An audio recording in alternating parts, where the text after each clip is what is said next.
bukan kata-katamu sing terakhir iki mau. Kowe muni piye mau? Balenono muni piye? Nek Semar ora gelem tak bayane negara Ngastina, Semar nglanggar peraturan hukum negara Ngastina. Semar bakal tak rangket.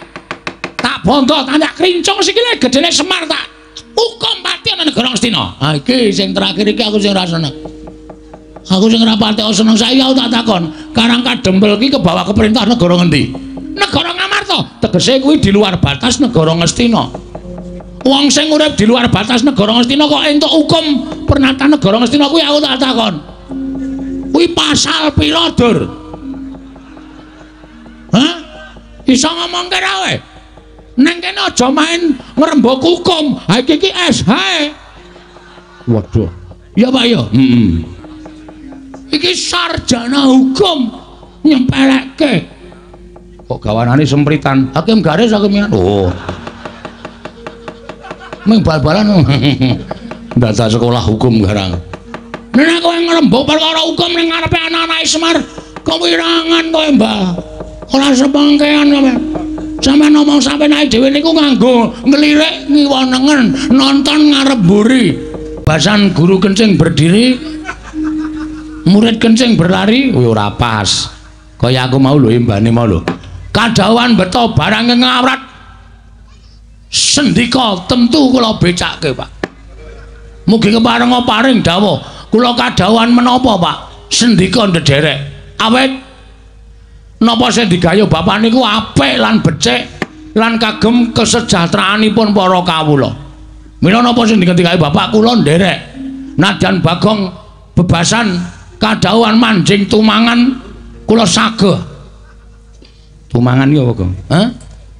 Tumangan ki apa? Wajan. Lho, kleru to. Tumangan ki geni. Oh, nggih mboten sida, Pak. Kok mboten sida piye to kok mencra-mencri ora? Bebasan kadhawuhan manjing segara kula mboten badhe selak nanging tetep wonten pinggir kemawon, Pak.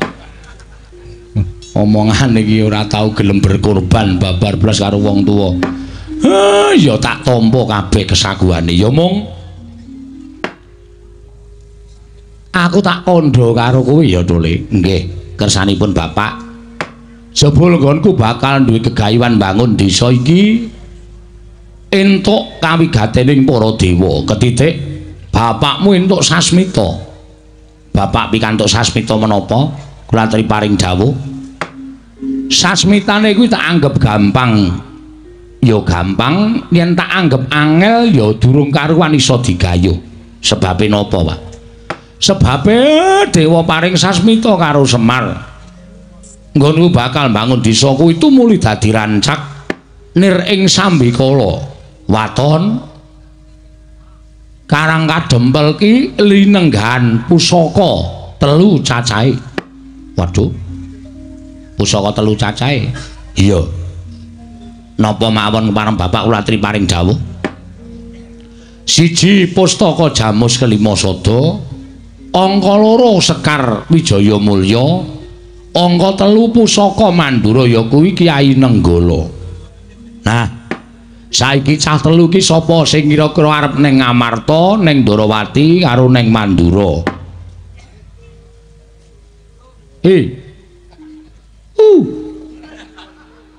Piye kok do meneng wae iki? Ane ndi reng wereng? Aku ya paling ora Ngamarta lah. Ndara Puntadewa ki pyaine Lembah Manah handhap asor lila lair batin. Aku nyuwun Pustaka Jamus Kelima Sada sediane Bapak. Tak aturake mesti sinuwun Puntadewa paring dawuh. Nala garing Pustaka Jamus Kelima Sada tampanana langtuk gawe bali. Aku Ndarawati terus kowe karo Ndara Kresna rak rada akrab to? Heeh. Matur apa anane? Ndara Kresna kuwi ya pyaine ngerti karo labuhane Bapak. Mesti diparingke Nyong Petruk Sekar Wijaya Mulya gawanen aturna bapakmu. Mulya rada mayar. Sineng Mandura, ha iki kira rada akrab karo Ndara Baladewa. Akrab dengkulmu kowe. Kerep gelut aku. Ya saora-orane sekali iki kowe ngisori Ndara Baladewa, Gong. Aja piye? Aku tak ning negara Ngamarta garing nang Mandura. Mergane aku iki wonge getapan to, Tru. Aku nek digetak wong iki emosiku tidak terkontrol. Oh, nek Ndara Baladewa kok sinuwun kula nyuwun Kyai Nenggala badhe dipun betahaken bapakne Semar. Kepiye? Berdagang jangan berdagang. Berdagang ora tata kok berdagang jangan berdagang. Begadang berdagang ora tata panemane jajalan Bagong kere Gedibal 17. Semar arep nyilih Nenggala iki dapure bapakmu kaya ngapa? Aku sing ra iso kuat ngampet. Nek aku nganti emosi, oh geger nang Mandura. Monggo Baladewa iki bolak-balik kalah karo aku. Wah, apa? Kono pas kertune elek kok. Oh. Perang kok tekan kowe ora. Nek nganti engko aku gelut duel. Duel. Piye? Malah geger. Semar ora iso mbangun kayangan, malah aku nyirnake Nalendra. Waduh. Sing arep sirnake sapa? Prabu Baladewa. Ha kono nggawa Nenggala. Piye carane supaya ngrebut Nenggala? Wis iki disaguhi wae. Gareng ning Amarta aku ning Ndarawati kowe ning Mandura. Wis ngono kuwi rampung, kok ndak malah kedawa-dawa lelakone. Perkara kowe engko caramu arep njaluk piye? Nek Sirul Mandura kira-kira ora ngeparengake nesu, ora ndek keprigelan nyolong to, Gong. Kowe kok ngerti? Ngerti wae wong. Aku iki ming meneng tangga Temaru ki nek kelangan mesti dituduh kowe kok. Ning aku iki ming meneng mergo kowe adikku. Berarti wis kondang wis. Bajigur iki. Oh dadi kondang ya. Kowe iki nyolong tangga dhewe ya tok colong kok. Ming TV, ming TV. Ming TV. Salahe aku nek nang omah ndek TV kok ana dok bengok-bengok gak yang ora jamak. Nek arep melu nonton ditutup cendelane sak babah omahe. Ha wong ming nyolong kok tanggane tunggal tembok kuwi lho. Lho, ning Nenggala ira langsung kecekel. Oh, kowe iki ngayal senengane ora. Wis ning Mandura. Siap. Wani to? Wani. Boro-boro disuwun Nenggalane. Bagong ning tak jaluk ya Bagong. Cile. Cele piye? Piye? Goblok. Tak jaluk aja gawe geger. Hah? Aja gawe geger. Ya ora janji, Pak. Mergo kowe ngerti to, aku ki wonge gampang nesu. Nek Ndara Baladewa engko alus, Bagong Nenggala tampanono. Pancen Semar gedhe. Lelabuhane tumrap Baladewa. Mula tampanono. Aku iki ketoke penak. Mesti tak tampani tur selesai dengan perdamaian. Nanging nek nganti Baladewa nggetak aku ki ora wong ora tau tahan digetak wong. Istilahnya aku kira tau mambu ditantang wong, Pak. Nek nganti ana sing nyuwara elek karo aku, wah, kriwikan dadi grojokan, geguyon dadi tangisan. Mandura mesti bumi angus. Sumbarmu iki lho. Kowe nek omong kaya ya kaya tenan-tenan. Kowe iki mung ijen arep bumi angus Mandura. Oh iki asli terus ora sembrono aku nek ngene iki ora dililani, Pak. Waton Nenggala tekan kene caramu piye aku manut. Sak karepmu. Asli tenan. Lahir batin. Ya, wis. Oke, pokoke aku mangkat. Nek kabeh katon wis padha sarujuk, aku njaluk ndang do dilakoni. Ya. Sowana ning Amarta Ndarawati lan Mandura, bapak perlu pusaka 3 kuwi. Nek kowe iso ngaturake pancen anak sing bekti karo wong tuwa lan iso mujudake gegayuhane wong tuwa. Ning yen nganti kowe ora iso nggawa pusaka 3, anakku 3, aku ora sudi ngaku anak karo kowe. Gunane apa aku ngingu terwelu jerapah karo barongan. Ora kena dijagake. Endi kongkon urung sida iki wis ngonekke terwelu ya. Ha iya, engko iya dikongkon urung sida wis ngonekke jerapah. Kowe apik, aku barongan e. Ngerti tak klethak ndase Semar e. Gong karo bapak kok kaya ngono to. Ha ngonekke wong sampenake dhewe ora. Bapakmu iki sing ngukir jiwa ragamu. Ora ana bapakmu kowe ora lahir ning jagat. Mulai yo do menyang. Yo, ayo dadi wong tuwa iki kemenangane ngono kuwi ya, Truk. Wong tuwa delember ning ngarep lawang kesandung dhewe ya. Sapa delemberi? Monggo sing deledeki dhewe. Pokoke wong tuwa ora tau salah, Truk. Nek sing deleke wong liya sampar bapakne delember cenangan. Pokoke ora kebeneran terus bocah iki. Ya wis pokoke kudu manut. Sok kowe nek karo anakmu ya ngono kuwi roda berputar. Bapak karo kowe sia-sia. Sok kowe anakmu ya iso nyeneni ngono sak penakmu dhewe. Ora, anakku tak sayang, anakku cerdas kabeh. Nek nganti tak dukani kok anakku goblok kaya bapakne. Ya aja mulane aja. Men pinter, men tumangkar budine. Ngono. Lehmu arep mangkat sok kapan? Saene dinten menika kula bidal. Dinten menika kula bidal, Pak. Kula rada cancel, Pak. Cancel piye? Niki nggen kula sekonten genduren patanggon. Mula tak mangkat genduren, saya mengkene pun rampung gendurenan kula tak mangkat teng Mandura. Sinambi sangu ngiseni weteng mengko nek ngamuk ndak. Wong ngamuk niku nek ngelih ora iso gayeng pengamuke. Ya sakarepmu. Ngamuk kok ngelih ki ora fokus. Sing diamuk rugi engko. Iya sakarepmu Bagong. Tawuh nang Karang Kadempel. Wah, jan seneng ya reng delok cah nom-nom gagah-gagah ngono kuwi. Wah, ya membanggakan. Glulgong pepunden-pepunden lancur-lancur Pandhawa do rawuh. Arda ngapa ya, Tru? Ambo. Engko gek gawe kisru ora. Kuwi lancur-lancur Pandhawa ki piyayine do tata krama kok. Timbali Pak, wigatine apa? Iya, kowe do anteng dhisik nggih Pak ngestaken dawuh nggih Pak. Ndara wis anggeni bekti kula Den. Iya. Kakekne Semar tak tampa tiba sepadha-padha kek. Syukur Ndara Antasena bekti kula. Tak tampa tiba padha-padha kek. Ndara Gatotkaca bekti kula. Iya. Siwa Semar tak tampa tiba sepadha-padha. Ndara Abimanyu bekti kula. Iya Siwa Semar ndak tampa tiba padha-padha. Ndara Antarja bekti kula nggih Den. Iya Siwa Semar ndak tampa tiba padha-padha. Ndara Wisanggeni Ndara Antasena bekti kula Den. Iya Nala Garing tak tampa. Iya Nala Garing tak tampa. Ndara Gatotkaca Ndara Abimanyu bekti kula Den. Iya Nala Garing tak tampa. Iya Nala Garing tak tampa. Ndara Antarja bekti kula. Iya Nala Garing tak tampa. Ndara Wisanggeni Ndara Antasena Ndara Gatotkaca bekti kula Den. Iya Petruk tak tampa. Iya tak tampa Truk. Iya Petruk tak tampa. Ndara Abimanyu Ndara Antarja bekti kula. Iya Petruk tak tampa. Iya Petruk tak tampa. Ndara Wisanggeni Ndara Antasena Ndara Gatotkaca Ndara Abimanyu Ndara Antarja kula ketun nggih Den. Suwen Truk. Tamune 5 bagekke kabeh. Ndak-ndake wektu. Bagong tak tampa bektiku tampa anu pangestuku tampan ana. Nggih kula pundi? Bagong tak tampa pangestuku tampan ana. Nggih kula pundi? Bagong nggih kula pundi? Bagong nggih kula pundi? Urung rampung Gong wis men wong ora urung ya ming pangestuke kok. Pangan ya ora wareg. Ya ora ana dayane apa-apa. Aja ngece nek pangestune putra-putra iki ana dayane. Ora mungkin. Dayane ana pangestune sugih wingi-wingi terus.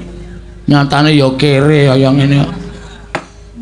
Enten apa niki kok ting gruduk rawuh teng Karang Kadempel. Siwa Semar, kula pancen aku ingkang boyong nglawan putra-putra Pandhawa liyane.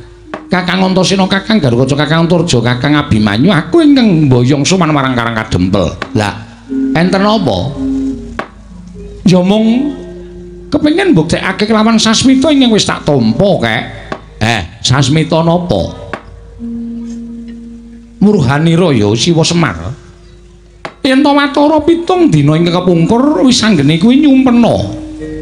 Wonten ing kababar kawursita madyaning pasumpenan Karang Kadempel kene katon padang jinggrang bareng tak titip priksa padange mau asale saka Sunarapa tumuli aku mlebu jroning Bale Wisma Karang Kadempel. Lah kok katon kakek Semar kuwi lenggah ana ing pendhapa mongko ora sak baene sunar ingkang banget mblerengi mau asale saka barang ingkang dipangku dening kakekne Semar. Kula mangku napa? Lampu napa? Kok dadi sumunar? Dudu perkara lampu nanging yang mbok pangku mau Sanghyang Candra, tegese Sanghyang Wulan. Dipangku dening kakeke Semar. Malah katon aneh, pendak-pendak sapa ingkang caket lawan Kiai Semar sarandunging badan wong mau tumuli uga mencorong sumunartan prabeda kaya sunar ingkang timbul saka raganing kakekne Semar. Mula kang saka kuwi aku pengen nanjihake. Jane Kyaine Semar kuwi duwe sedya apa lan duwe gawe apa lah kok dadi aneh temen Sasmita ingkang dak tampa. Mula tumuli aku nganti karo anak-anak Pandhawa liyane ingkang gelem tak kanthi sowan marang ingkang kadempel ingkang wigati upama ta kakekne Semar kuwi bakal kedunungan kamulyan. Muga-muga para putra iki bisa kesawapan dayaning kamulyan mau kek. Rungokke kowe. Arep ming batur kaya ngene ning nek diempekke bendara apa ora gleleng. Aku kok mangku Sang Hyang Candra. Sang Hyang Rembulan tak pangku mongko sing ngimpekke Ndara Wisanggeni. Ndara Wisanggeni iki ora baen-baen. Mula iki mbiyen disebut wiji sejati merga tukule dadi wong sing wasis waskitheng esti pinter tur digdaya. Ya iki sing iso dibanggake ya Ndara Wisanggeni iki. Waduh. Terus wis krungu aku. Bapak mangku Sang Hyang Rembulan. Gong, Bapak mangku Sang Hyang Rembulan. Arep mati wae. Cangkemmu ki elek terus to karo bapak. Kok arep mati piye? Sing jeneng wong arep mati ki nek ngimpi dadi manten. Mimpi dadi manten kuwi jarine wong tuwa, jarine percaya kena ora ya kena. Kuwi sing diimpekke kuwi bakale mati. Nek ngimpi lara bakale waras. Nek diimpekke mati dawa umure ngono kuwi diwolak-walik. Nek ngimpi banjir, omahe ketaman banjir kuwi bakal kena cilaka. Nek ngimpi omahe kobong kuwi bakal kerejeken. Nek ngimpi omahe ewuh kuwi bakal kelangan. Lho. Ana sing ngandhake nek arep kelangan ki ngimpi nek untune pothol, kuwi sedulure bakal ana sing ora ana. Ning ya ngono kuwi gumantung karo kowe, percaya apa ora. Ora percaya ya ora apa-apa, percaya ya apik-apik wae. Wis ngono kuwi. Terus nek Semar mangku Sang Hyang Rembulan iki artine apa coba tak takon. Ayo manut bapak, wong bapak sing dimpekke kok. Apa Semar iso ngartekke apa? Ayo mesine iso. Ha coba aku tak krungu. Werdine apa, Mir? Kok werdine apa Mir ora? Impeni ana 3 lho. Ditakokke sik karo Ndara Wisanggeni, ya kuwi titiyane Gandayani karo Puspa Tajem utawa Kacitra, Kasudarsana, Kadorodase. Impene jam pira? Ndara Wisanggeni. Ngimpiku wiwit tabuh loro, mongko aku isih melek. Tengah wengi aku isih melek. Tumuli jam 1-an kae aku mapan sare Bagong. Oh, jam 2 aku ngimpi. Lah kuwi ngapusi. Lho kok ngapusi piye to? Wong turu kok iso ndelok jam. Ngapusi kowe. Gawe-gawe kowe. Ora ya ngerti kaya Ndara ki ngerti. Aku melek ki gagat bangun esuk Bagong. Jagone do kluruk kuwi tegese wis esuk, burung karuan. Wonten jago sing kluruk sadurunge jam 12 kuwi ana prawan meteng. Kowe malah ngerti artine kok ngerti. Brang wetan wis sumamburat abang tegese wis esuk Bagong dadi impen kuwi wancine ana tegese. Wah, Semar mangku Sang Hyang Rembulan. Iya pancen ngono. Wah, la elok. Tegese apa le nek kowe ngerti? Semar kuwi arep entuk kanugrahan. Apa iya? Heeh. Deloken nek ora percaya. Kok kowe ngerti? Aku sing lakoke lakon iki bola-bali kok. Ngono kuwi akhire Gondro. Malah dibedhekke saiki piye to kuwi? Ora apa-apa, aku ki jane sengit Semar mimbungan bangun.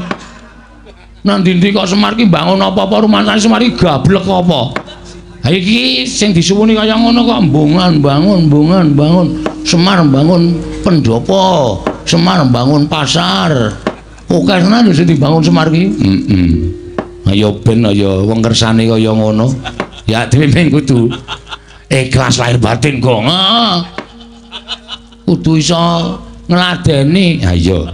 Mula aku njaluk keterangan karo Siwa Semar, tegese piye?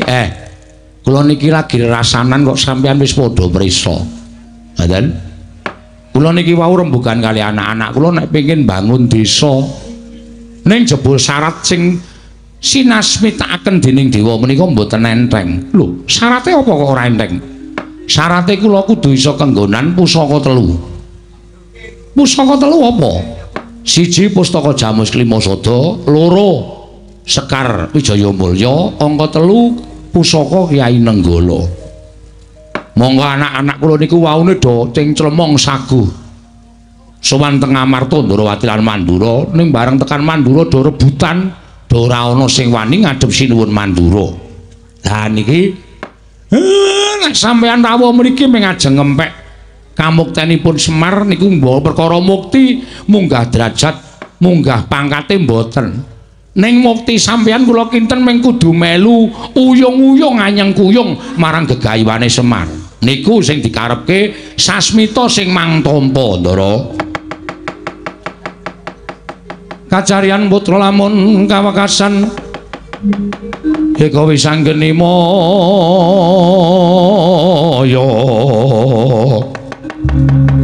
Wis anggene maya Wisnu Pradena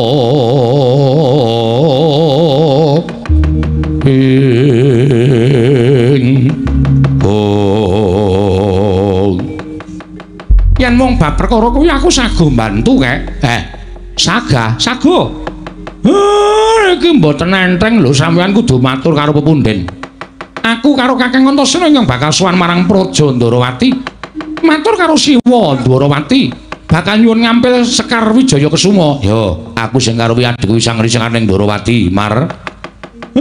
Mengke nek kang mboten maringake, nek wakku Ndarawati ora maringake disuwun ngampil karo kakekne Semar, tak kira tak anggap Siwa Ndarawati kuwi ora ngerti labuhane kakekne Semar. Mula wis dadi deping tikat nek nganti ora maringake rawe rantas malang-malang bakal tak putung. Sampeyan mangke adu arep kali Ndara Sencaki, aku ora wedi karo mak cilik Garba Ruji. Siwa Semar, aku lawadiku Abimanyu sing bakal budal marang negara Ngamarta. Nyuwun ngambil Pustaka Jamus Klimasada marang Siwa Kuntadewa. Lah sing teng Mandura yen pancen dikeparengake aku tak budal ning Mandura, ya mung aku ora duwe kanca. Wah Semar aku golekno kanca. Ah niki Bagong sing selo. Kowe selo ta, Gong? Selo aku. Piye napa? Kon ngapae? Nderek Ndara Antarja ning Mandura. Wah, bajigur kok kowe nang. Mbok ngomongi ngarep sik muni ngukti was mempeng aku. Kapan kuwi? Saiki mangkat. Demen bathuk ureng. Ngopo? Demen to? Ah ngapa to? Anget to? Heeh. Iki aku tok arep masuk angin, Reng. Masuk angin kok arep krasa no mriyang awake. Bagong ora gelem nderek Ndara Antarja, tak sepatani masuk angin selawase urip. Cangkem memer. Mbok sing apik. Kuwi lho kowe iki karo bapak kok usak penake dhewe bapakne dicangkem-cangkemke. Nek omongi wonten mecotot karo anake kok tegele kaya ngono, sepatani masuk angin seumur hidup. Piye bayangno aku terus umris-umrisen selama hidupku piye? Apa ora mesake aku? Ayo mesake. Ya mulane bapakku nek omong kan nganggo aturan. Apa lambene ditempleki potensio? Men ngopo? Men nganggo aturan kok sapenake dhewe. Sago ora. Aku ya lara, Pak. Sago ora. Lho, lambeku wis garing. Sago ora. Mataku teng lebih, Pak. Ki saya parah ketake, Pak. Nek ora sago ora apa-apa. Ning aja ngaku dadi anak Semar. Wah, berat iki. Wis, Ndara Antarja. Piye, Bagong? Kali kula nggih. Yo. Ning ora jajan. Lah, ndelok ora. Wis pahit iki. Tekan kono-kono nganti ora disuguh. Ya mesti disuguh prasmanan enak-enak ngono kok. Wah, wis cilaka iki. Nggih, nderek. Yo, mel aku ya, Bagong. Nggih, siap, oke. Ndara Antarja, aku ku ambles bumi, kowe pengen ngrasake ambles bumi ora? Oh ya pengen. Aku ki ambles terus ora tau bumi sing tak ambles. Bola bali ya ambles bles. Kira-kira ana kesempatan bles. Ning udu bumi, ya wis ora apa-apa, mengko ambles bumi karo aku nggih. Iso ngayomi, iso. Asik. Di pengalaman anyar truk tak mangkat. Mugi-mugi sedaya sami rancak nggih, Ndara. Ku tampanono ya Semar. Kula pundi nggo jimat paripin dayana ing kasantosan. Bekti kula penemban. Oh nana garing nak tampa. Pangestu tampanono ya nana garing. Kula pundi nggo jimat paripin dayana ing kasantosan. Bekti kula penemban. nang bolong tak tampa. Pangestuku tampan ana ya Petro? Nggih. Penemban. Bakti kula nggih penemban. Oh, Bagong. Tak tampa pangestuku tampan ana Bagong. Ngene nggih sangat anggen kawin dadosaken jimat parimpe. Terus? Bar ketekan piyai-piyai kok ketekan iki ya piyai. Iki piano iki. Piano piye? Ketoke piyai ning jeroane gentho iki. Ya udu ya. Weh, domongi kok delok nek ora percaya. Kuwi iki pendhita lho, Gong. Pendhita iki saiki akeh sing serban ketune ming putih tok, ning jeroane lecek pirang-pirang. Termasuk Durna kuwi. Wis senengane ico-ico nglincipi carang papa adu kono adu kene. Mula Mir. Ngati-ati ya, Pak. Iya. Aja gampang diblithuk karo omongane Begawan Durna. Wah, anggere ana rame-rame tlusap-tlusup ah kuwi provokatore kuwi. Oh iya ya, Gong. Mula ngati-ati, mula tak arani pendhita ndok bosok ya kuwi. Kok ndok bosok? Ayo jabane apik ning jerone mambu. Heeh. Bagong kowe omongan apa, Bagong? Mboten omong napa-napa. Tanggep aku ora krungu ya. Aja salah tampa. Tekaku ning papan kene ora bakal gawe geger. Tekanku ning papan kene ora bakal aku duwe penjaluk apa-apa. Ning aku minangka dadi dutaning anak Prabu Duryudana supaya sowan ning Karangkadempel, sowan bapakmu Semar. Enten apa? Kok aneh. Sinuwun Ngastina menika Nalindra-Gung Binathara. Kok utusan panjenengan mung rawuh enten Pedukuhan Karangkadempel. Niku rak jenengane. Nek lumrahe nek duwe sedya mung kantun nimbali kula sowan. Wong kula menika namung derajate ngaceplik. Kula menika namung batur. Ning kula menika tansah ngestu padha dhateng pernatan hukum negari Ngastina. Ya, Semar ning kanggo jaga marang sakabehe ingin diutus Begawan Durna sowan marang ngersaning Semar Badranaya. Matur suwun Penemban. Wigatosipun. Nah, iki ngene ya Semar. Nalika semono aku tinimbalan dening anak Prabu Duryudana. Kaget atiku apa to wigatine dening Begawan Durna tinimbalan mongko ora adat sabene nimbali karo Begawan Durna. Tumuli anak Prabu Duryudana paring dawuh karo Begawan Durna. Bapa Penemban, mboten kanyono-nyono kula menika nyumpena bilih Semar Badranaya abdi ngamarta menika mawa cahya badanipun. Tumunten kula nampi siwisik saking ngersaning Bathara. Bilih sinten ingkang saged kelenggan Semar negarinipun boten kitang namung sakuruping damar saumuring jagung negari menika badhe anjayeng bawana kuncara dumugi wonten pundi papan. Tumuli dawuh karo aku, mila Bapak Durna kula aturi sowan dhateng Karangkadempel. Semar katimbal ana sowan wonten negari Ngastina. Menawi Semar boten purun kadangku Semar betah menapa betah derajat pangkat menapa Semar betah bondo donya. Kula aturi grobaki negari Ngastina mboten badhe kula awel waton Semar sagah rawuh wonten ing negari Ngastina. Ngono kuwi ngendikane anak Prabu Duryudana. Mula tekane Begawan Durna ning papan kene minangka duta pengawahaning Nalindra Ngastina Semar supaya kowe tak boyong marang negara Ngastina. Kowe njaluk apa? Kowe njaluk kepiye bakal keturutan? Uripmu ora bakal sekeng kaya ngene iki. Uripmu ora bakal mlarat kaya ngene iki. Nek kowe gelem tekan negara Ngastina, ora ketang ngomong telung kedheping paningal, kowe lenggah nang negara Ngastina, oh, pendopo Pedukuhan sing kaya ngene iki dirubuhke.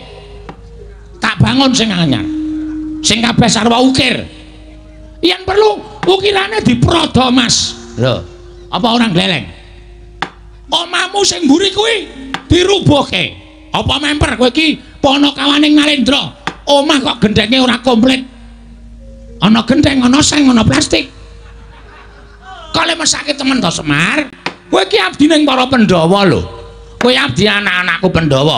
Lah kok uripmu isih sekeng kaya mengene, uripmu isih sarwa kekurangan. Mula wektu dina iki mujudake sawijining kalodhangan. Dene kowe bakal kaboyong marang negara Ngastina. Ayo, tak kanthi bareng sak lakuku. Jaba kae wis tak cawisake kereta kencana ing atase ming batur, ing atase ming Panakawan, kok ndak dipethuk nganggo kereta kencana. Kuwi nek ora saka tresnane anak Prabu Duryudana marang kowe ora bakal kelakon. Mula kang saka kuwi Semar, arang-arang tok kowe numpak kereta kencana, dina iki lakonana. Yen perlu mengko nek gelem tekan negara Ngastina, kereta kencana ngeterke kowe bali ning Karangkadempel, kereta kencana ora tak suwun bali. Ben lenggah ning Karangkadempel dadi titiane Semar. Apa orang gleleng? Sowan ning negara Ngamarta kok nitih kereta kencana. Kreta Kencana sing kembari kreta kagungane anak Prabu Puntadewa. Lho, apa ora moncer? Apa ora moncer? Kuwi nek kowe gelem. Wondene kowe ora gelem. Oh, yen ngono kowe pancen badal dawuh anak Prabu Duryudana. Monggo pernatan negara Ngastina, sapa sing badal marang dawuh Kalendra Ngastina bakal nampa paukuman ingkang sakmurwat kelawan keluputane. Apa kelakon? Kowe bakal dihukum dening anak Prabu Duryudana merga kowe ora gelem budal marang negara Ngastina. Terus? Tata-tata lu terus. Siap. Itu iki rembugane mulai memanas iki. Kowe apa aku? Manut. Sing mangsuli kowe aku ya manut, aku ya wani nek Durna. Aku ya wani. Aku wae ya, Gong. Kowe apa aku? Aku wae. Engko sing bengok kae ora keturutan. Ya wis men ya ora apa-apa, wong biasane wis kowe aku wae. Oke, kowe wae ya, Tru. Apa aku wae, Tru? Wani apa kowe? Wani. Wis ora doting Clebung aku tak wangsulan. Nuwun sewu penemban. Kula niku didhawuhi sagah-sagah mawon.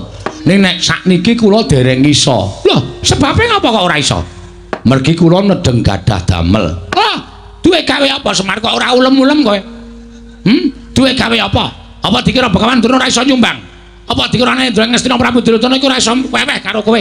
Lah kok kowe ora ngaturi marang priyaga-priyaga negara Ngastina?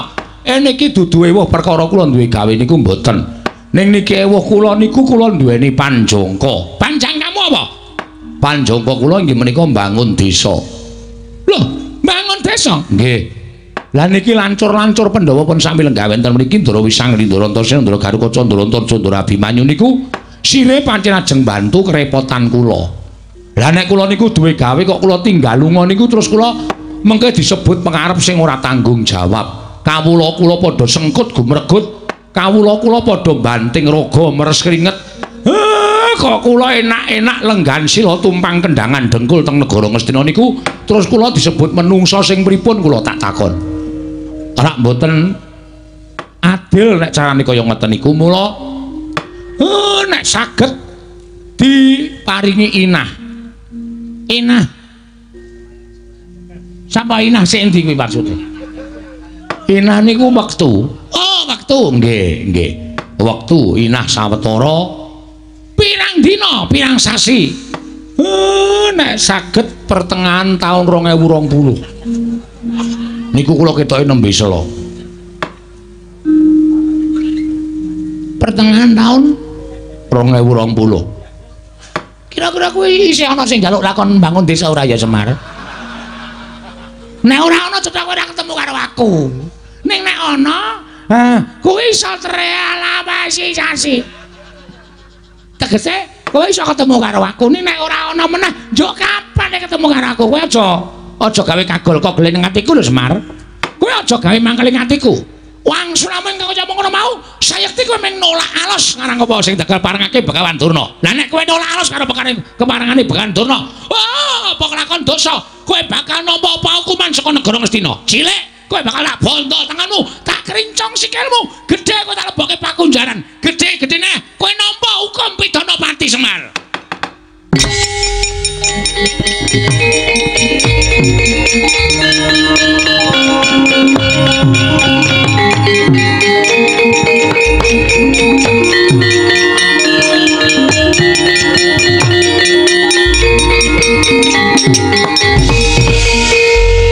Amengar nesuhe kok cucul sarung to.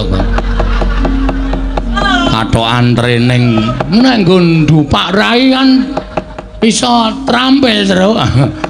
Ayo jenenge ngono kuwi ra sopan. Maksude sing kok adep iki Begawan Durna. Durna dadak disopani apa? Cangkeme wae ra sopan kok. Dadak disopani. Ning kuwi pendhitane ngrato. Ora urusan. Lho, iki bakal apa kok ucul klambi iki? Wigatine apa wae ucul klambi? Ngene, Mbah. Aku rembugan karo kowe. Rembugan perkara apa? Rembugan kata-katamu sing terakhir iki mau. Kowe muni piye mau? Balenono muni piye? Nek Semar ora gelem tak bayane negara Ngastina, Semar nglanggar pernyataan hukum negara Ngastina. Semar bakal tak rangket. Tak bondo, tak krincong sikile gedene Semar tak hukum mati ana negara Ngastina. Ha iki sing terakhir iki aku sing ora seneng.